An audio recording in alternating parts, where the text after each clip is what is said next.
wanted to thank you all much for joining us. We want to give you guys an update on where we are as it relates to COVID-19, the novel coronavirus. Wanted to answer any questions you may have, give you an update on the numbers, and reflect the news on the first death in the state of California related to COVID-19, which obviously marks a profound moment in our state and, more importantly, profound moment for the family members that lost a loved one. And our hearts go out to that individual. As you know, just recently, in the last few hours, it was confirmed in Placer County that individual passed away. Number of cases in the state of California is 53, and I want to just reinforce that. It's 53. I've read a lot, seen a lot, been a lot of media reports about the number of people that have tested positive in the state of California. That number as of today is 53. I'll remind you that includes 24 individuals that were repatriated in the state of California, 29 individuals that have subsequently been tested positive.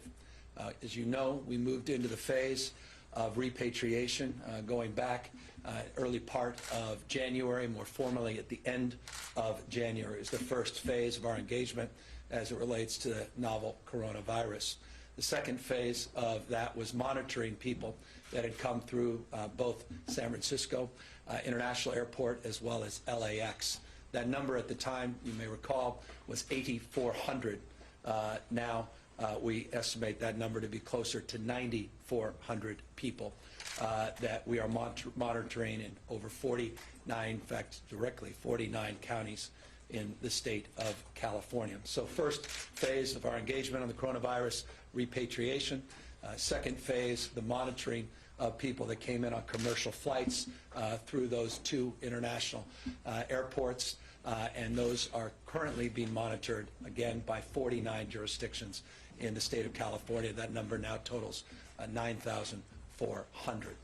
Third phase was last week or so, first community spread case in the state of California, here in Northern California.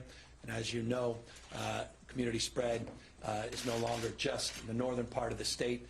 We've had a number of incidences throughout the state of California, no longer north, now in Southern California.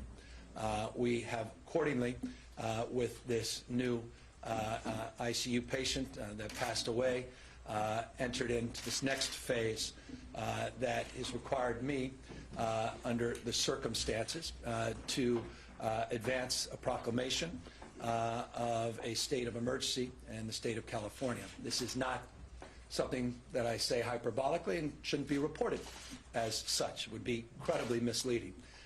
The proclamation is to serve to help advance our resources, to loosen up our regulatory environment, to provide some clarity in terms of jurisdiction and oversight capacity as it relates to the access and utilization of state properties, be it fairgrounds or other state properties, and allow us to preempt local land use if indeed we feel that is appropriate. It allows us on the competitive bidding frame to move forward with our kind of procurement that's necessary with the sense of urgency on medical supplies or other monitoring or suppression efforts that would allow us to move forward without any hurdles. It allows us accordingly to share data in a way that is, I think, advantageous to addressing the spread and making sure that all of our jurisdictions, local, regional, state, and federal partners are sharing that same information. It allows us travel capacity both on the EMS, emergency medicine side, as well as more broad travel capacity, and allows us to access out-of-state talent. Allows folks to come in with their licensing and credentials into the state of California and maintain those credentials and licensing status to help aid our efforts. So that's the framework of the proclamation of a state of emergency. That decision was made not just because of the individual that tragically passed away today, but because of another circumstance that has developed that I wanted to update you on as well. The individual that passed away in Placer County, as you may have heard a few hours ago, was on a cruise. That individual went to a cruise or went from San Francisco down to Mexico and back in February 10th to February 21st. That individual came back with a number of others into not only the Placer County area, but many other folks were on that cruise from the state of California. By one estimate, over 50% of the passengers, which total roughly 2,500 passengers, that does not include the crew, are Californians. We are working very closely with CDC and working closely with our healthcare partners up and down the state of California to contact all of the individuals from the manifest. And we are in possession of the manifest of those passengers from that cruise, and working with our local partners, they will be contacting people in their jurisdictions in every part of the state of California. Those that are not California residents, the CDC is advancing protocols to do the same for folks that reside in other parts of this country, and we are assessing how many people were on that cruise from other parts of the globe as well. What is important for you to know is the following. That cruise that ended on the 21st, that same ship set sail a few days later to Hawaii. That cruise ship is making its way back towards the state of California, specifically back to the city and county of San Francisco. It was due to arrive this evening. That ship, we've requested to be delayed, the arrival to be delayed, and the ship is currently off the coast, and currently that ship is now being delayed to provide ample opportunity for the CDC, partnership with Coast Guard and with state health officials to conduct tests, because we have a number of passengers and crew members that have developed symptoms on this cruise ship. It's a Grand Princess cruise ship. As a consequence, we are going to be flying testing kits to the cruise ship, and we are going to be sending those quickly back to the state, and primarily to Richmond lab, where we'll be able to test very quickly, within just a few hours, those samples to determine whether or not these individuals that are symptomatic just have traditional cold or flu, or may have contracted the COVID-19 virus. We also will expand the testing protocols to even more passengers, as there are a number of passengers that held over from the Mexico trip and made their way on to the second cruise into Hawaii. So we're availing the testing protocols not just to those that are symptomatic, but also to address some of the anxieties of those previous passengers that are holdovers on the second cruise. So we're holding that ship, which is thousands of passengers as well, off the coast, and we'll be conducting those tests. We're getting those test results back. We are working very collaboratively with the federal government and the CDC on the manifest of those passengers that disembarked in the state of California, particularly, as I said, those residents. And that sort of led ultimately to the conclusion that a proclamation of a state of emergency would be appropriate under the circumstances. This proclamation, I want to point out, is not about money. It's about resourcefulness. It's about our ability to add tools to the toolkit. We are well resourced in the state of California. I cannot say that enough. Oftentimes when you do a declaration of emergency, particularly on wildfires, it's to draw down federal resources. We already are the beneficiary of an announcement that we received today of $37 million of emergency grants that are forthcoming in the state of California. This part of the $8.3 billion appropriation that was approved by Congress today. And as you know, I've mentioned on multiple occasions, the state always anticipating the need to set aside emergency dollars, had $20 million set aside in our emergency fund. We're working with the legislature to get clarity on the ability to utilize those dollars, but we're early in the fiscal year, and as a consequence of being early in the fiscal year, people have ample budgets in this space. So again, money is not the issue for the state of California, but we are very blessed by the federal response and the good work of Speaker Pelosi and our congressional delegation to allow California to be well positioned and well resourced at all levels of government, not just the state, but substantively local level, to address this challenge head on. So that's a lay of the land, broad strokes. It is a dynamic situation as it relates to the cruise ship, but nothing that should be alarming.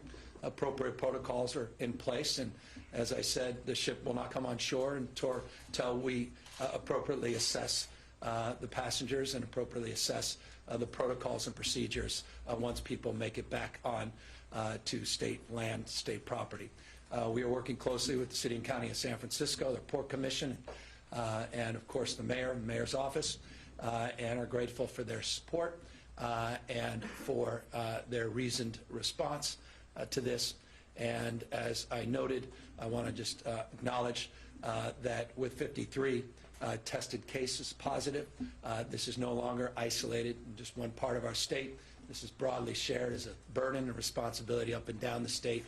And I want to thank local leaders, including those that today, I think wisely and appropriately advanced a similar proclamation in the city and county of Los Angeles. Many other cities have done the same over the course of the last few weeks. One of the provisions of our proclamation of a state of emergency allows for the ability for the local emergency declarations to extend without having to constantly be updated, as is the case under statute every 30 or 60 days, depending on the jurisdiction. This would extend those as permanent through our executive order, or rather through our proclamation, and more broadly, the stated goals of that proclamation. But one final point I want to make, and that is something that is being highlighted. It's a point of consideration and concern, and that is price gouging that we are seeing. As you may have noted, we are seeing literally small hand sanitizers like this going for much as $17. I've seen some online for even more.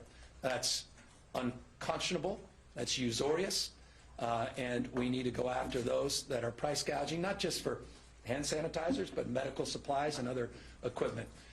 This proclamation substantively allows for that to be addressed with the kind of urgency that is appropriate for the moment at the level of the Attorney General. There'll be a consumer alert going out to make sure that we are aggressively monitoring that kind of price gouging. And I just want to the extent it's of interest, I want to acknowledge Amazon to their credit. We were critical of some of how their platform was used in some of these products that usuriously were priced. Amazon immediately got back to the state of California and are working cooperatively to go after those that are taking advantage of customers that utilize their platform. That's the spirit which we were hoping to see, and we hope other platforms provide similar response and responsiveness to address the price gouging that we may be experiencing, not just in this state but across the country. So that's the update. I am here with the team that we have assembled, Dr. Galley, Dr. Angel, that will talk more specifically about protocols and procedures. I want to just make one final point, and that is we remain very pleased with our federal partners. And I say that because it needs to be said. We are well resourced as it relates to tests now. That was not the case. That was a point of critique, of concern in the past. But we have over 5,904 tests as of this morning that we can access with absolute confidence that will draw down as those tests are used and conducted. We're able to draw down more federal support in that space. That's just an important update because that, again, remained a point of concern just a week or so ago. Now it's a point of compliment as it relates to CDC allowing the availability of those tests, as well as the addition now of 14 labs in the state of California that are allowed to conduct those tests. That number will increase over the course of the next few days. It's 14 today. I expect that number to go as high as 20 in the next number of days. And we are also looking to resource our incredibly rich university system and research system and the protocols and procedures and incredibly well-established work they're doing in genomics as well to amplify those efforts. There'll be more on that over subsequent briefings, but just know every resource in this state is being tapped in that respect, and we are blessed to have a wealth of those resources here in the state of California. So with that, I'll move it over to Secretary Galley, who will talk more specifically and update you, and of course we're here to answer any questions when we're done. Thank you, Governor. Mark Galley, Secretary for Health and Human Services. I want to start by sharing my deepest condolences on behalf of our entire agency with the family of the patient in Placer. We knew this sad day would come. We are not unprepared for it. Today's proclamation does prepare us even more than we were before. We are able to more methodically work in a consistent way across the entire state with those health partners that the governor mentioned, whether it's the hospital systems that we all trust, the providers and the clinics in the community, or our public health partners across every single county in the state. The ability to push out consistent guidance around many of the issues that we know we need to be prepared for comes with this proclamation. The ability to continue the ongoing work with the CDC and other federal partners to assure that we have access to the federal stockpile for supplies when Californians run short is a very important assurance that we have, as the governor said, enhancing our toolkit. The ability to work with the most vulnerable populations as we learn more about COVID-19, and the fact that older Californians are more vulnerable than younger Californians, that specific populations that don't easily isolate or have easy social distancing measures, we are standing and preparing to provide some of those solutions. So in aggregate, we know today that COVID-19 is still a disease that most people who get it do not experience severe symptoms. But we recognize that in certain regions and in certain populations, they do experience more severe symptoms and require our hospitals and our clinical delivery system to be prepared for that. We continue to work on our pandemic plan for the state, modeling exactly what we expect to see in the days, weeks, and months to come, and preparing for those scenarios. We are working hard with the specific hospitals in counties where we're seeing cases now, and preparing to work with additional hospitals and systems across the state as we anticipate more cases to emerge. Issues like the cruise ship and today's important development with being able to work with more local partners with specific lists of patients or people who may have been exposed to individuals who are positive for COVID-19 becomes easier because of the proclamation. Reaching back out to the federal government for supplies, personnel, and funding is an important part of what we are doing now. I want to thank all of our public partners in the local public health departments. They have been with us along the way. The governor mentioned the great relationship with all of our federal partners. That continues. Regular calls with the director of the CDC and all of his leaders on how we assess our situation, how we ensure we have all of the supplies, and using the best knowledge across the nation. The governor mentioned the wealth of knowledge and interest we have among our very innovative Californians. We have welcomed a lot of great interest and ideas, and we are working with a number of people across the state to make sure that our already robust system can be as great as California can expect.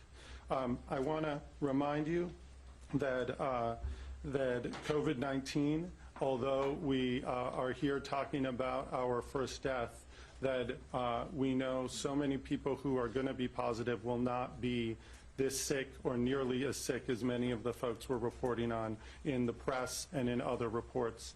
That we continue to urge people who are wondering if they are infected, who have mild symptoms or even moderate symptoms, to call their public health department, their provider, their hospital system first, so that they can receive guidance as to whether they should come or whether they should stay at home. and that if they do come, that we're able to accept patients in a very specific way so we know that we keep staff, our facilities, and the patient as safe as possible. There are a number of other things that Dr. Angel will raise in just a moment about common sense things that we continue to urge people to do. And so despite this turning moment in our effort and response, we continue to feel confident about our approaches, about the information we receive, our partnerships across the state and across the country. And we look forward to ongoing updates as we invest time and energy into pushing out guidance to folks across the state, not just those in the health delivery system, in the public health system, but to all Californians so they can stay abreast with this important situation.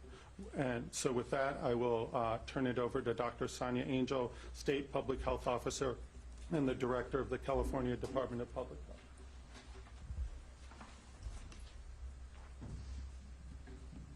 Hi, thank you very much. As mentioned, I'm Dr. Sonia Angel. I'm Director of the California Department of Public Health and State Public Health Officer. I want to start by offering my condolences as well, along with the Governor and Dr. Galley as well, to the family members and loved ones of our patient who passed away from COVID-19. As public health officials, we had hoped that California could be spared this loss, but we've been planning and preparing for it, for the possibility of it, for a long time. Currently, as mentioned, California now has 53 confirmed cases. These cases do spread out across the state, but I want to really emphasize that for the health of the general public in California, the risk remains low.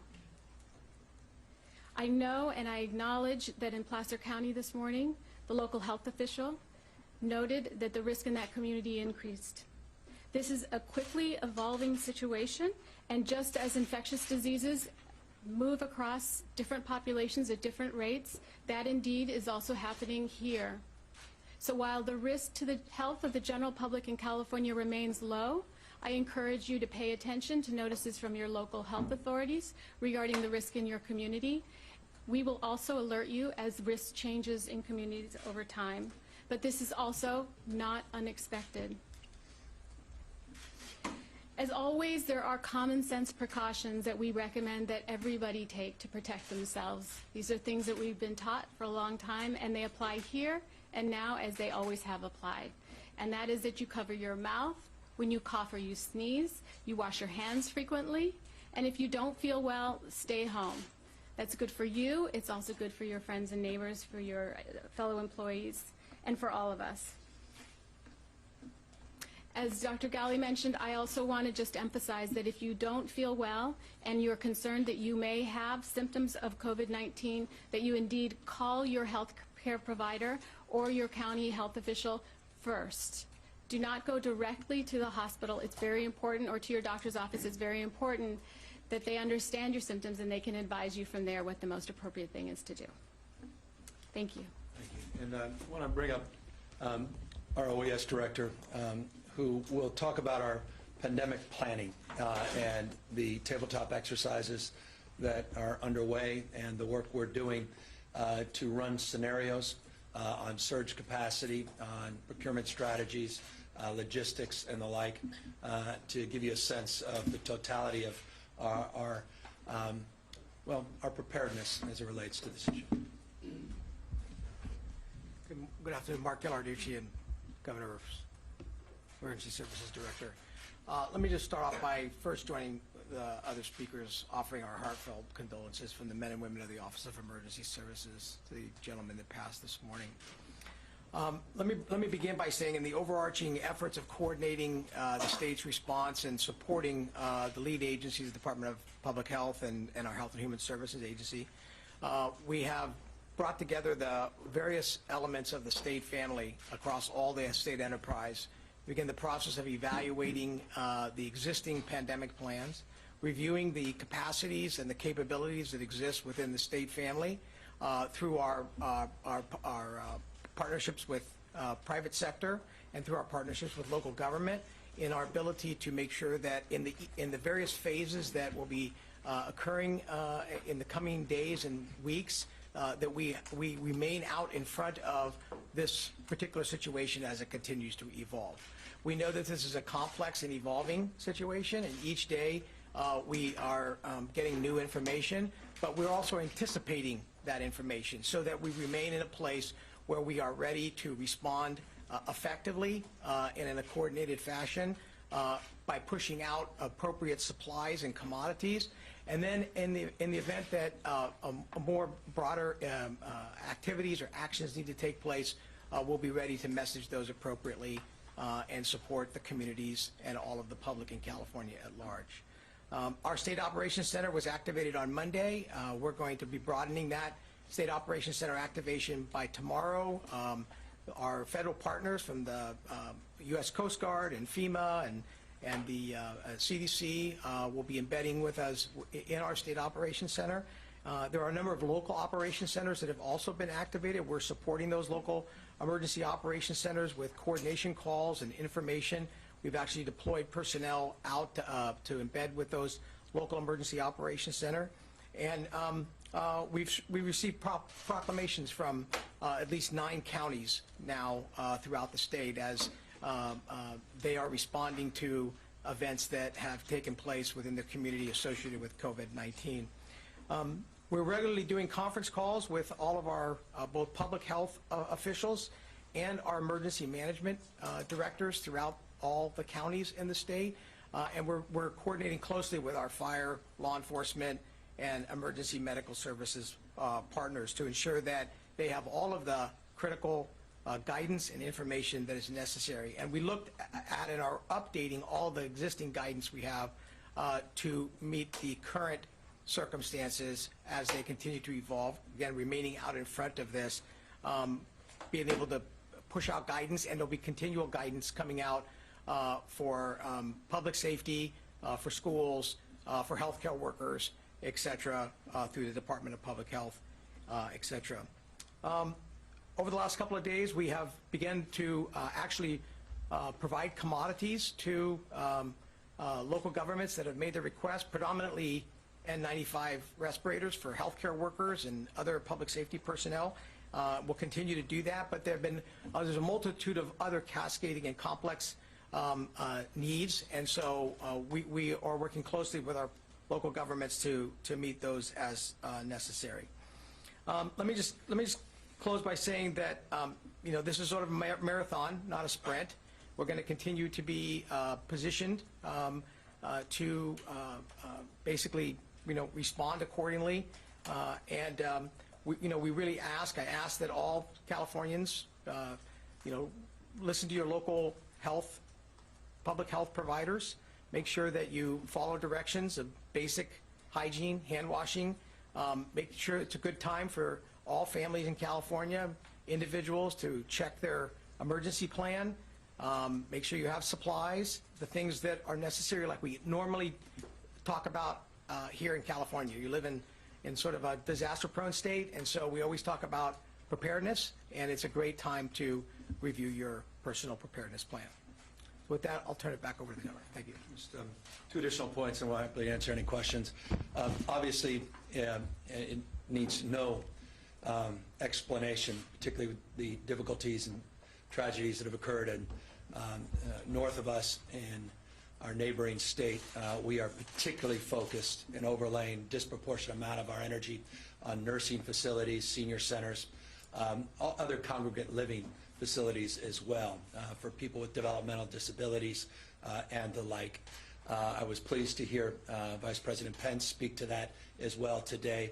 So it's a focus frame of urgency for the federal government, certainly is from the state of California's effort, and we are working very closely with our partners in that space, as obviously the vulnerabilities are much more acute for our seniors. I also want to make a point, someone who spent roughly half my life in Placer County.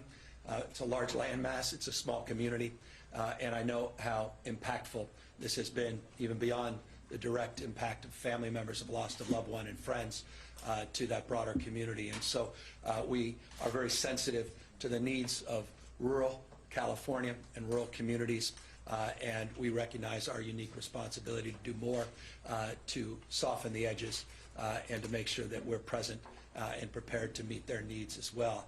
I want to extend that because we also have another case that we are monitoring very closely in Sonoma County, an individual that apparently was on the same cruise that is in very difficult condition. And I can't comment more specifically than that, except to say we have one other case, an individual on that previous cruise that apparently was with this gentleman as it relates to that trip to Mexico.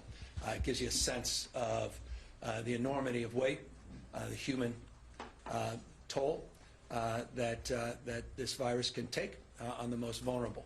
At the same time, I'm a father of 4, and having spent a good part of my day with my children yesterday at Sutter's Fort, dressed in appropriate historic garb, talking to teachers, talking to parents, talking to other children.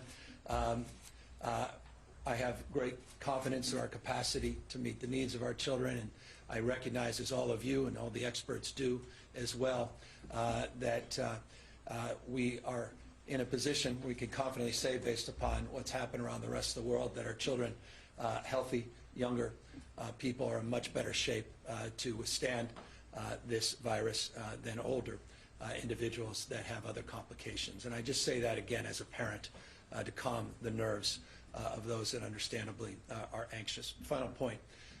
We are assessing, because I inevitably imagine you'll be asking about issues of social isolation, issues around our sense of safety of people being in large crowds and the like. We're not in a position to make any pronouncements or directives or recommendations in that space as it relates to the current status of the virus in the state of California.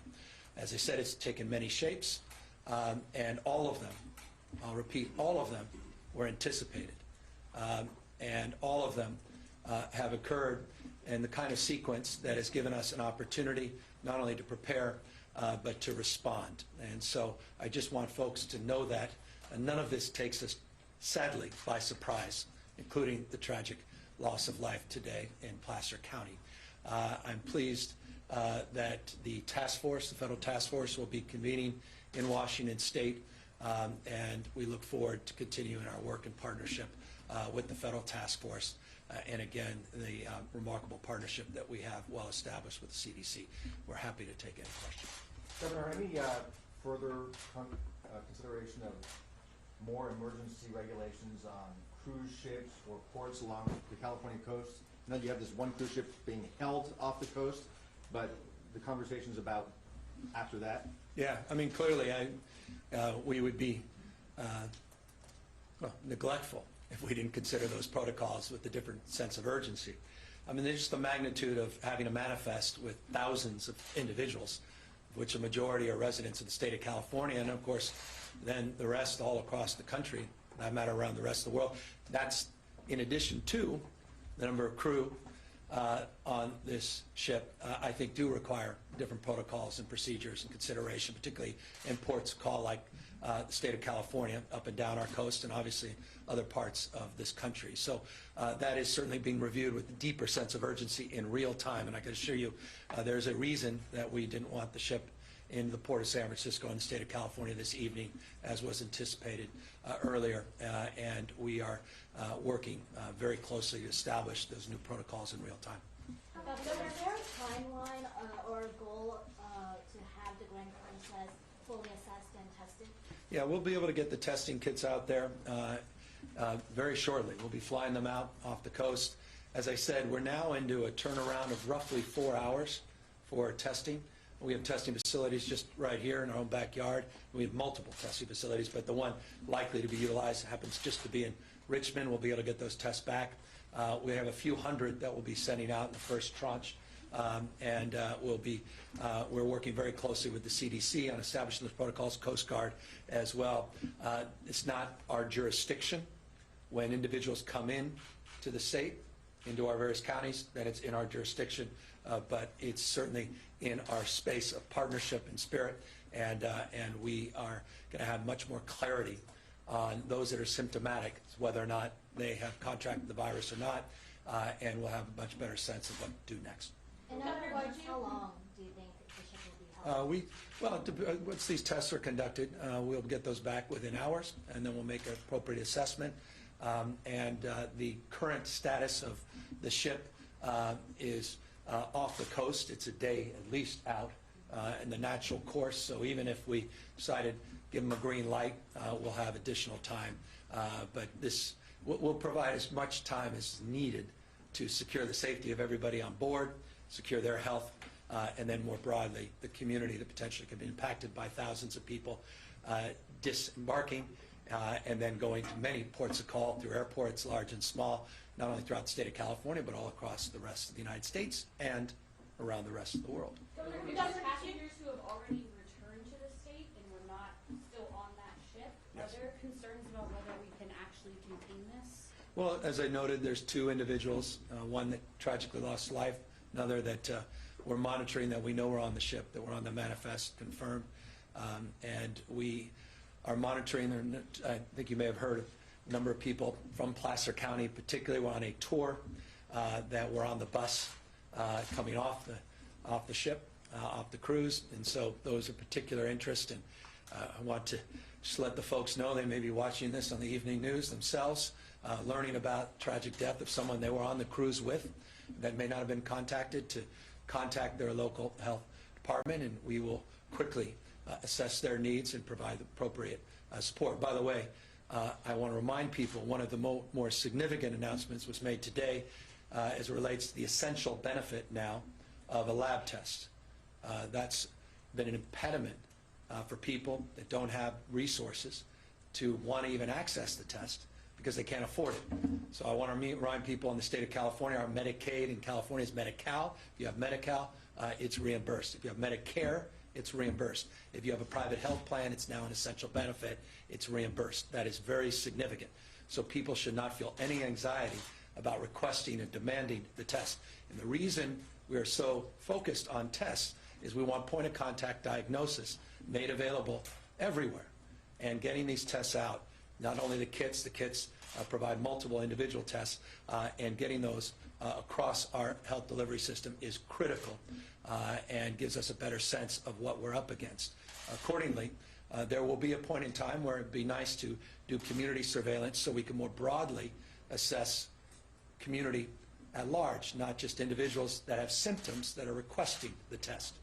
We will not know the scope of this until we broadly test, not just individuals that self-identify themselves as in need of a test. And I think this is a critical next phase and part of the conversation everyone should expect we'll be having. But we have the resources, we have the capacity. By this evening, we will have contacted every county health official that has someone that came off this cruise that has appeared on the manifest.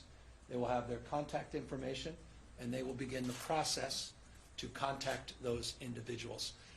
That is not an easy job. I'm not naive about the scope of quite literally hundreds and hundreds of people, but we have the capacity to do it. People from Mexico.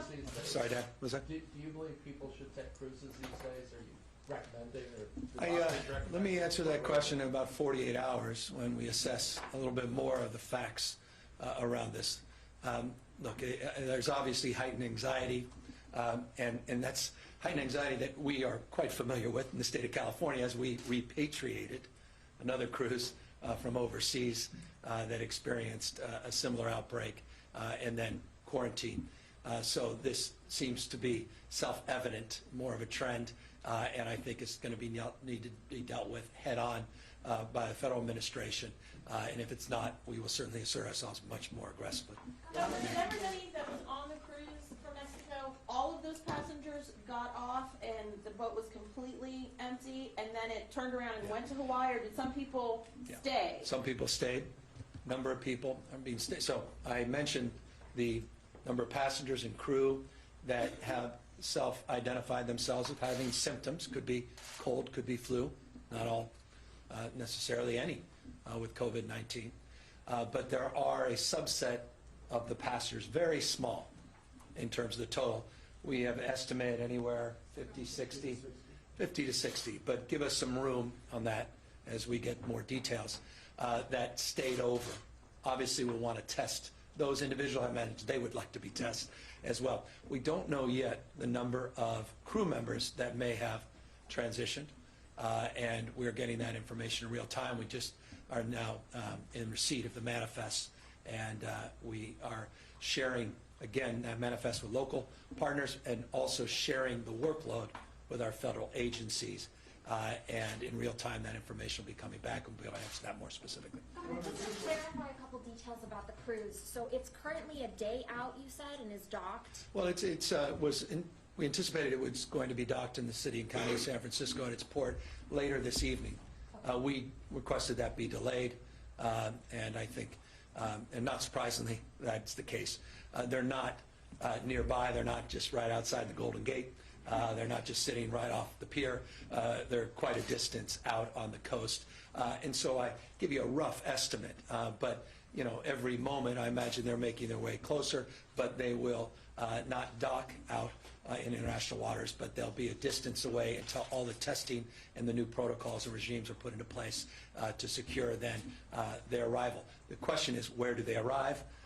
There may be new protocols and procedures that send the ship to another location. We'll make that determination in real time. We have no basis to which to suggest that anyone has deviated from the original port, which is San Francisco at this moment, but we'll determine that based after the testing. And so there's 2 people who were on the ship who have tested positive for COVID-19? For the previous cruise Okay. that concluded on February 21st, that went from San Francisco to Mexico. That same cruise ship then moved passengers out. We'll see how many crew, and then they had a subsequent trip to Hawaii. And now they're making their way back from Hawaii, and now we have a number of people that are symptomatic. And then, of course, this tragic death, another individual that's in very difficult position, in tough medical condition, that have only raised the alarm bells and requested, as a consequence, we've requested that the ship sail. So how many are symptomatic? 11, 10 is the current, 11 passengers, 10 crew. Now that number, by definition, the dynamic nature that is the novel coronavirus, COVID-19, is subject to change. So forgive me, that's the number we have as of a few hours ago. That number may significantly understate. It may indeed be abundance of caution, because we don't have the benefit of how they are self-identifying in the medical crew that's already on the boat and their protocols. But again, those will be the ones that we prioritize for testing, and those tests will be made available as soon as our I assume it's helicopter lands or other aircraft that he knows more about than I do, makes its way to the ship. Can you say how many tests you plan to send out? We'll have a few hundred. We'll have whatever they need. We have available. As I said, we have 5,904 tests available in the state of California as of this morning at 14 labs, and we are confident that we'll get those replenished in real time, and if we need more, we'll get them. So as much as they need, but 200, I believe, was the estimate of the first round. Is that correct? Yeah. There was a CDC release talk about a 3rd cruise ship passenger, not the Sonoma, not the Placer. Are you familiar with that, or does anybody have more details on that? There are a number of people we're monitoring, and I don't want to say more than that except to say, by definition, we're going through that manifest, and obviously the concern around people being on a tour that all traveled together, not just on the ship, but also were transported together, highlights the need to focus with more acuity on those that may have been in closer contact with the individual that tragically passed away. And so we're monitoring that cohort with more specificity, and that may be the person you're referring to. Along that line, that individual was back on shore for 8 days before, got back from the cruise before went to the hospital. Any estimate on how many people might have been contacted then, or concern over how to handle those? Yeah, I don't have that specific information, doctors. I don't know if you do as well at this point. No. Yeah. We don't have those specific numbers right now because the numbers are changing constantly as they continue the outreach of each contact to make sure that people are notified and then indeed risk assessed and testing if necessary, depending upon whether or not there are symptoms present. Time for a few more questions. So Can you tell me first of all, when the first symptoms started, and then are the people that are currently on the ship that's docked right now off the coast under quarantine? Like, how are they making sure that things aren't spreading on the ship currently? Yeah, that's, they're, and forgive me, they're not docked, they're not quarantined, they're on the ship to the extent they've been isolated from the larger passenger and crew.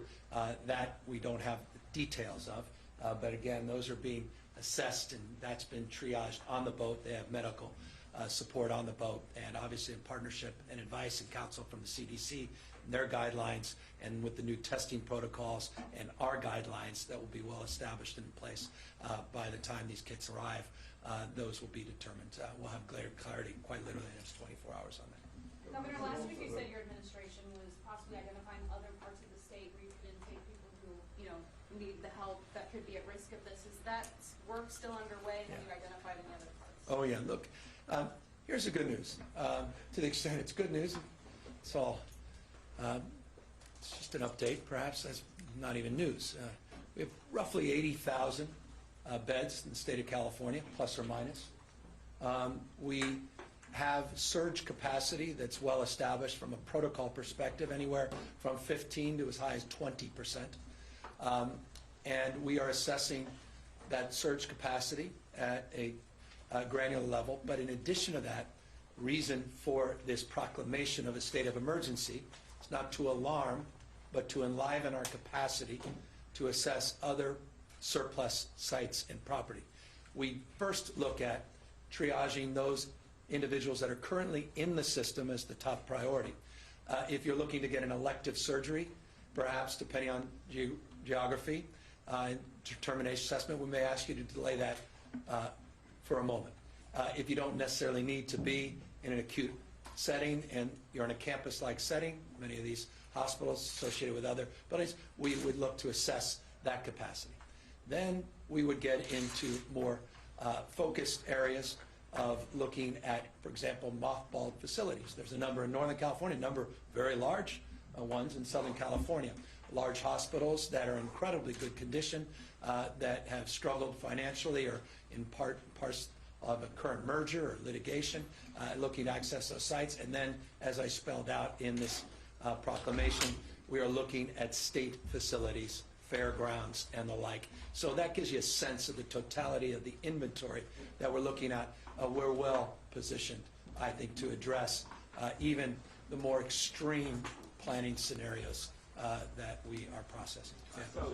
So is Fairview back up? Fairview seems to me relatively minor part of the totality of what we're looking at.